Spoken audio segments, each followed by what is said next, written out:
Dear students, welcome to the class once again. और हम लोग अपने बुक में प्रिस्क्राइब्ड जो हम लोगों की थर्ड शॉर्ट स्टोरी है द लास्ट चाइल्ड, उसको हम लोग पढ़ रहे हैं।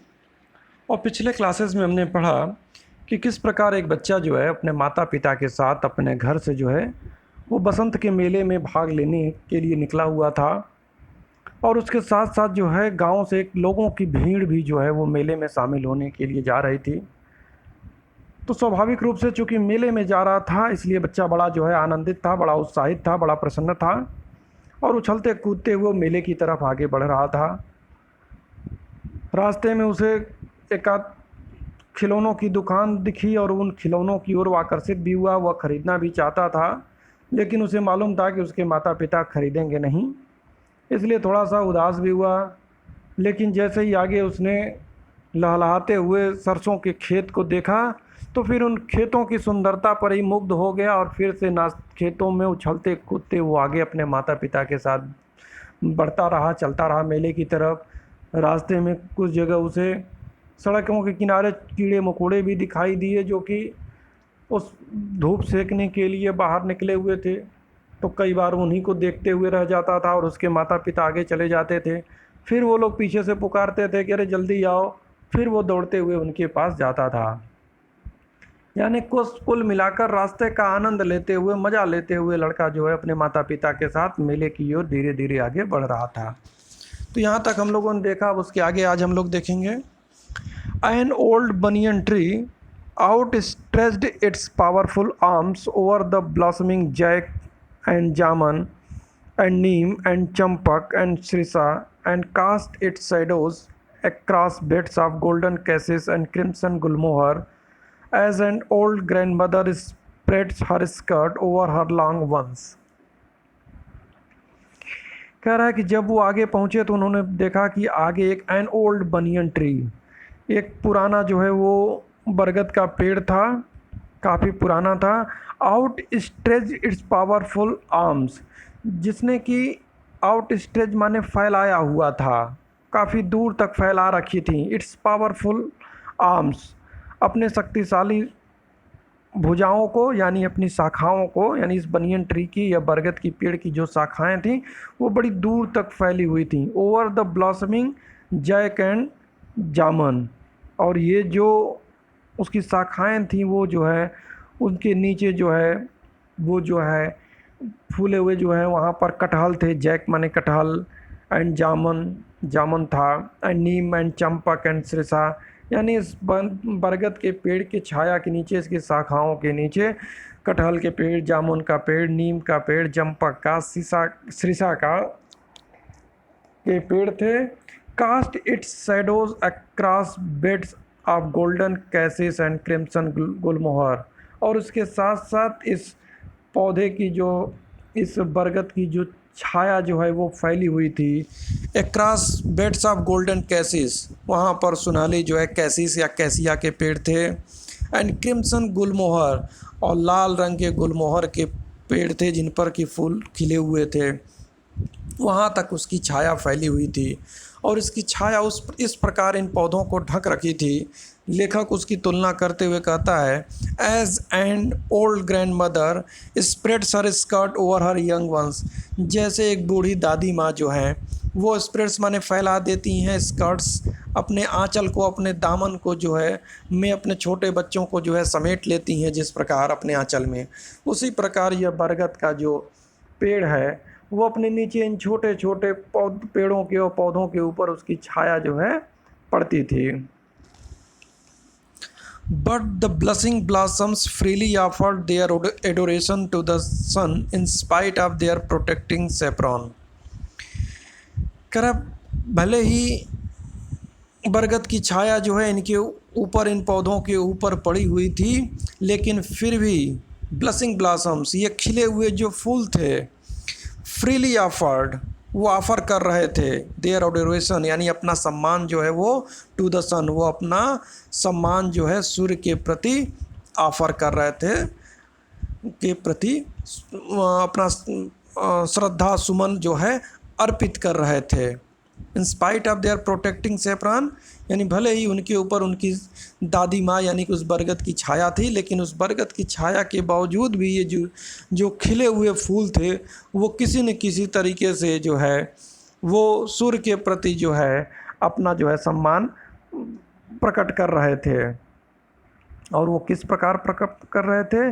बाई हाफ कवरिंग देमसेल्व्स, अपने आप को आधा छिपाए हुए, कवर किए हुए, ढके हुए, and the sweet perfume of their pollen, कि पौधे तो छिपे हुए थे, छाया में ढके हुए थे, लेकिन स्वीट परफ्यूम, उनकी जो मीठी महक थी, स्वीट माने मीठी महक जो थी, मीठी सुगंध थी, देयर पॉलन, उनके फूलों की, पौधों की जो मीठी एक महक थी, सुगंध थी, mingled with soft cool bridge, वो हवाओं के साथ मिलकर, कोमल शीतल हवाओं में मिलकर, छोटे छोटे झोंकों के रूप में मिलकर आगे बढ़ते हुए जाकर वो पूरे आकाश को, पूरे आसमान को जो है वो सुगंधित कर रही थी, वो महका रही थी।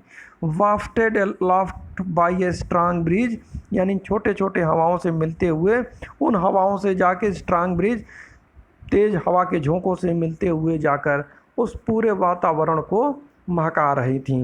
इस प्रकार वातावरण को महका कर वो सूर्य को के प्रति अपना सम्मान की भावना को जो है ये फूल जो है दर्शा रहे थे।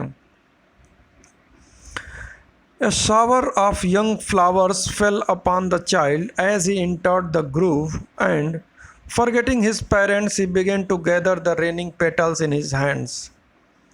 A shower of young flowers fell upon the child as he entered the grove. तो अपने माता पिता के साथ चलते चलते, पगडंडियों पर चलते चलते वो एक छोटे से बगीचे में पहुंचा, एक कुंज में जिसको कहते हैं, बगीचा कहते हैं, वहाँ पहुंचा, entered the grove। और जैसे ही वो बगीचे में पहुंचा, a shower of young flowers, shower माने फुहार, यंग फ्लावर्स यानी ताज़ा नए खिले हुए फूलों की फुहार जो है वो उस लड़के के ऊपर पड़ने लगी।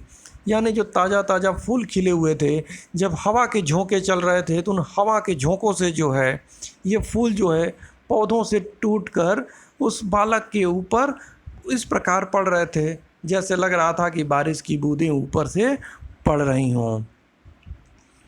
ही एंड फॉरगेटिंग हिज पेरेंट्स, और जब फूलों की बारिश उसके ऊपर होने लगी तो वो बच्चा फिर से जो है अपने माता पिता को भूल गया कि उसे अपने माता पिता के साथ आगे भी जाना है।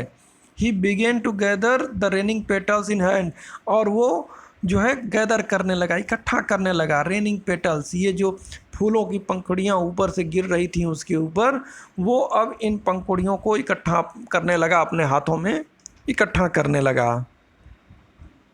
बट लो, जो है कह रहा, परंतु देखो, he heard the cooing of the doves and ran towards his parents shouting the dove the dove. तभी जो है उसने हर्ड माने सुना, क्वीइंग कूकना, ऑफ द डव्स यानी कोयल का कूकना जो है उसने सुना, and ran towards his parents, और जैसे उसने कोयल के कूकने की आवाज़ सुनी वो तुरंत जो है अपने माता पिता की ओर दौड़ा और उनसे चिल्लाकर कहा कि देखिए डव, कोयल, कोयल वहाँ पर। The raining petals dropped from his forgotten hands, अभी तक जो बहुत उत्साह के साथ वो फूलों की पंखुड़ियों को या फूलों को इकट्ठा कर रहा था अपने हाथों में, अब जैसे ही उसने नया जो है कोयल की आवाज़ सुना वो भूल गया कि वो इन फूलों को भी इकट्ठा किए हुए, उसके फूल जो है उसके हाथों से छूट कर गिरने लगे। अब पूरा ध्यान उसका जो है वो कोयल के गीत पर, उसके मधुर तान पर केंद्रित हो गया। यानी कि देखते हैं बच्चे के स्वभाव के बारे में बड़ा अच्छा इन्होंने यहाँ पर बताया हुआ है कि किस प्रकार पल पल जो है बच्चे का मिजाज बदल रहा है। कभी वो कीड़े मकोड़ों को देख रहा है, कभी खेतों में लहलहाते हुए फसल को देखकर उधर आकर्षित हो जा रहा है तो पीछे छूट जा रहा है, कभी फूलों को इकट्ठा करने में व्यस्त हो जाता है तो अपने माता पिता से थोड़ा सा उनको भूल जाता है, उनको पीछे छोड़ देता है, और जैसे ही फिर अगले ही पल उसे कोयल की मीठी धुन सुनाई देती है, संगीत सुनाई देता है, वो फिर फूलों को भूल जाता है। A curious look was in his parents' faces till a coil struck out a note of love and released their pent-up souls.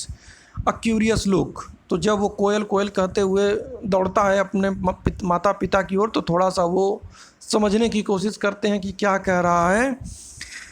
तभी a koel struck out a note of love, तभी जो कोयल जो है, पक्षी जो है, उसने जो है एक मधुर तान प्रेम की गीत जो है उस कोयल ने सुनाया। And release their pent up souls, और उसका गीत सुनकर जो है उनके मन को, एक दिल को जो है एक सुकून का एहसास हुआ। पेंट अप सोल्स माने कहते हैं जो दिल में जो भावनाएं, इमोशंस होती हैं वो रिलीज़ हुई, यानी वो निकली, वो व्यक्त हुई।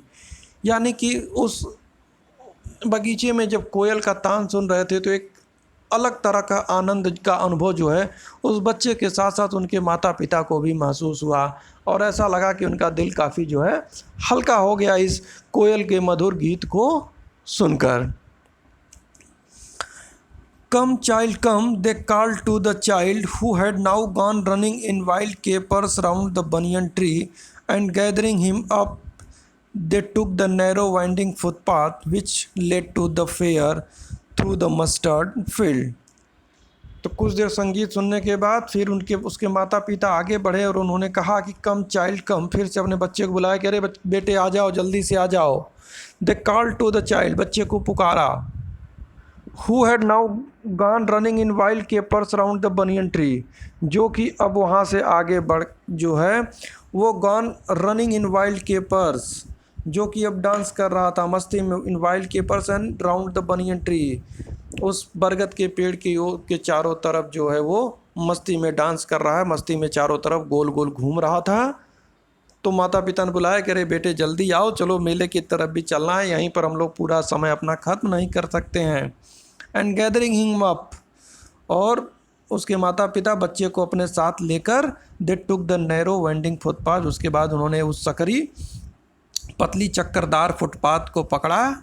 विच led to the fair through the mustard field, जो कि सरसों के खेतों से होते हुए मेले तक जो रास्ता जाता था उस रास्ते को उन्होंने पकड़ा, और वो लोग जो है फिर से जो है मेले की ओर आगे बढ़ चले।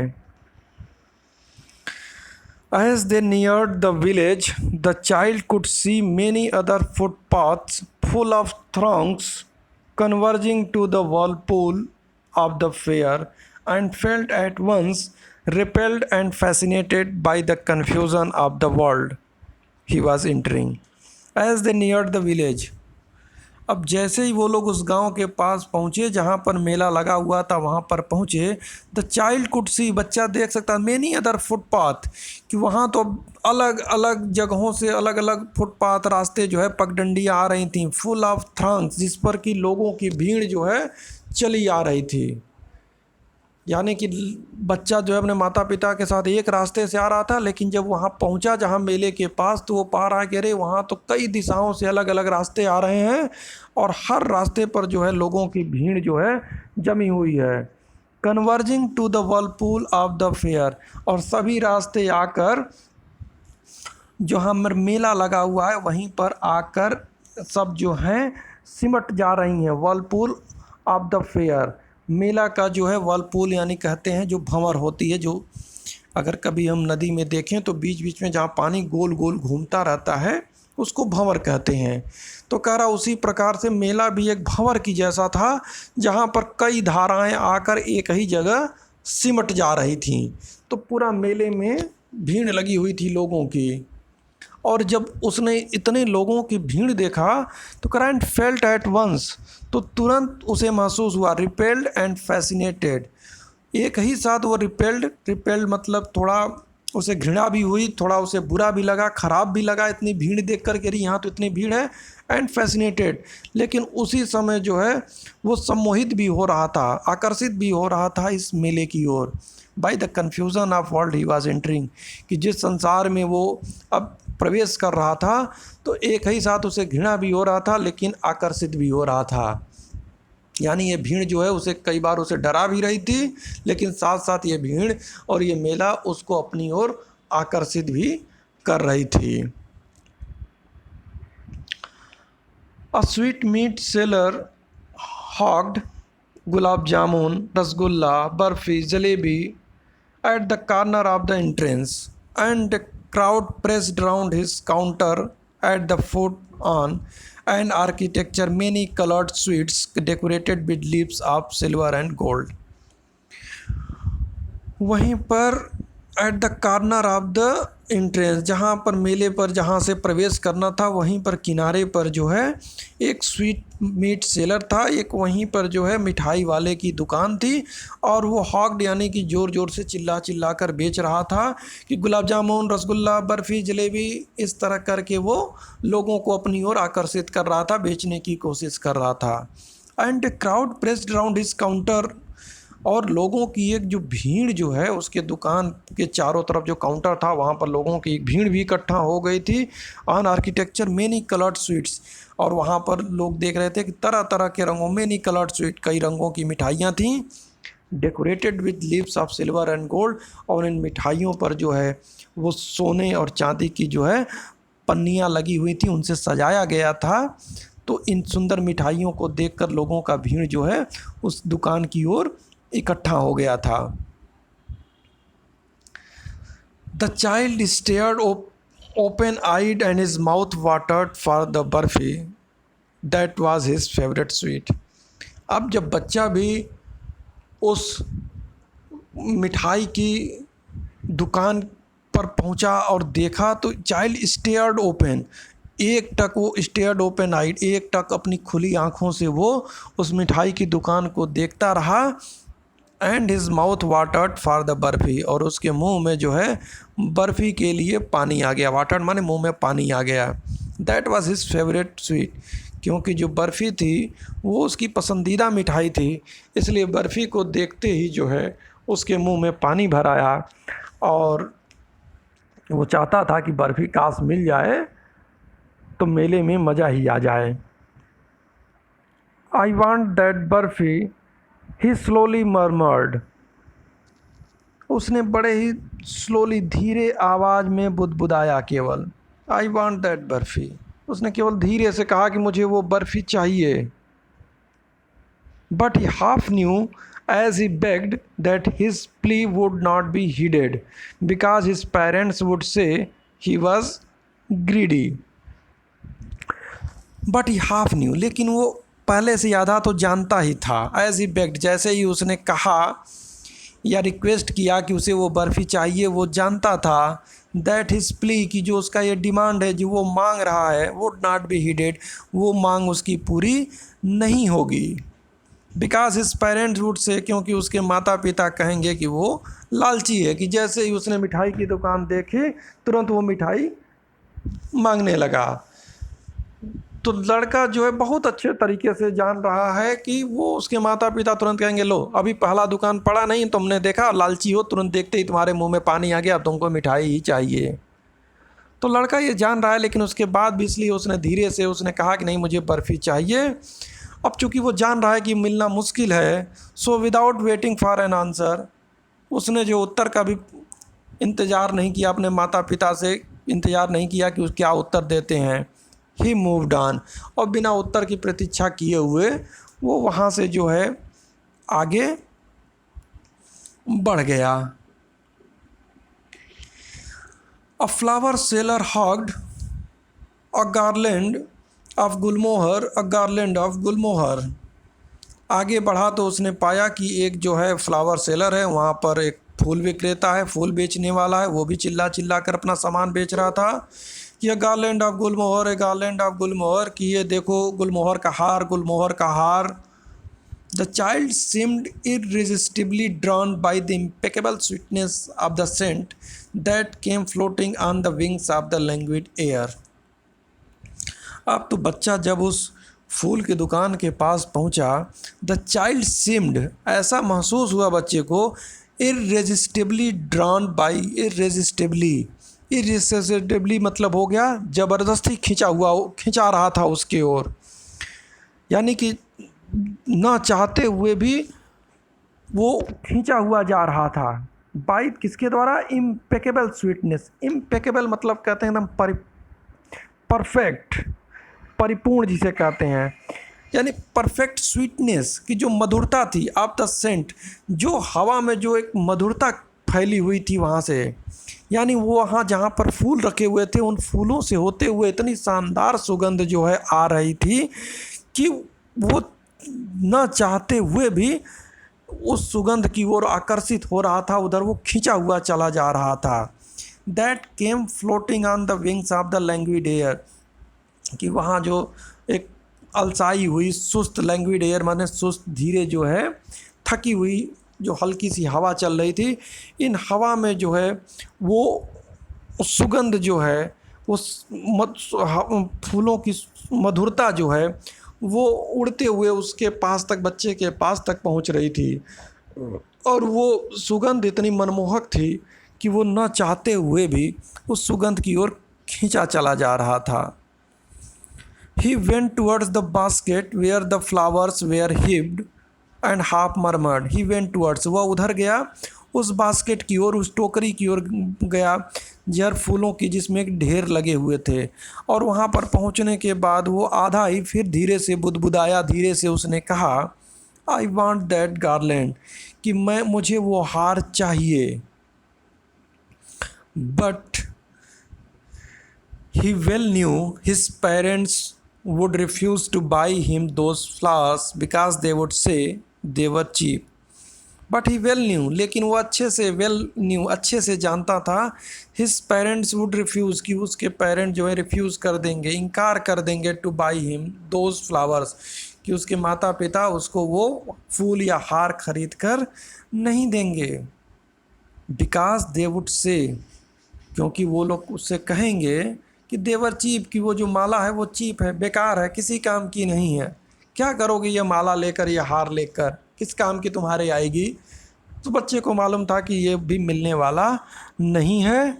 So without waiting for an answer he moved on, तो एक बार फिर वो बिना उत्तर की प्रतीक्षा किए हुए वो आगे बढ़ गया।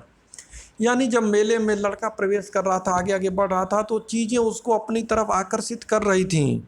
वो उन चीज़ों को चाहता भी था, लेकिन इसके साथ साथ वो ये भी जानता था कि उसके माता पिता उस सभी चीज़ें उसके लिए खरीदेंगे नहीं, इसलिए चाह कर भी वो कहता तो था, लेकिन वो जानता था कि वो चीज़ें पूरी नहीं होंगी, इसलिए वो बिना उत्तर की इंतज़ार किए हुए फिर वो आगे बढ़ जाता था। तो यहाँ तक आज हम लोगों ने देखा। अब इसके आगे की कहानी हम लोग नेक्स्ट क्लास में देखेंगे। तब तक के लिए गुड बाय।